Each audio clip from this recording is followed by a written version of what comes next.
جس طرح سے ہم دیکھتے ہیں کہ مجاہد مسعود بٹ صاحب اپنے والد صاحب کی لیگیسی کنٹینیو کر رہے ہیں, وہ کوشش کر رہے ہیں کہ میں اپنے والد صاحب سے بہتر سرو کروں,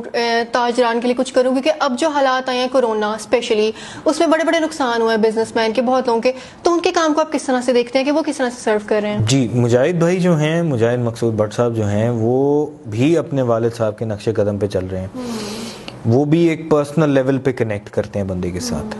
دکاندار ہو, چاہے ریڑی والا ہو, چاہے ٹھیلے والا ہے, چاہے وہ بزنس مین ہے, چاہے وہ انڈسٹریلسٹ ہے, یا چاہے وہ چیمبر, کسی بھی چیمبر کا ممبر یا عہدیدار ہو, ان کو بھی اسی طرح ہی ملیں گے جس طرح دکاندار کو ملیں گے, اور اتنی ہی عزت ملے گی سب کو. بالکل ٹھیک. یہ چیز بہت کم لوگوں میں نے دیکھی ہے, اور بہت کم لوگوں کے پاس یہ آرٹ ہوتی ہے.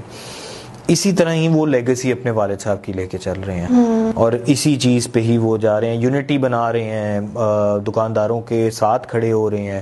اب تو کافی زیادہ ادارے بن گئے ہیں, لیکن جتنی اسٹرینتھ ان کی دیکھی ہے, یا جس طرح وہ عزت دیتے ہیں, اور جس طرح وہ ان کا پوائنٹ آف ویو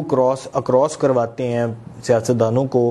یا گورنمنٹ اداروں کو, وہ میرے خیال سے ان سے بہتر کوئی لاہور میں ایٹ لیسٹ میں نے نہیں دیکھا. بالکل ٹھیک ہے. وہ جیسے کہتے ہیں کہ اللہ تعالیٰ عہدہ یا عزت لوگوں کو دیکھ دیتا ہے, لیکن اس کو سنبھالنا اور لوگوں کو ساتھ لے کے چلنا بہت مشکل کام ہے, جو ان دونوں نے, ان کے والد صاحب نے بھی, مسعود بٹ صاحب نے بھی, اور مجاہد مسعود بٹ صاحب نے بھی بہت اچھے طریقے سے کیا.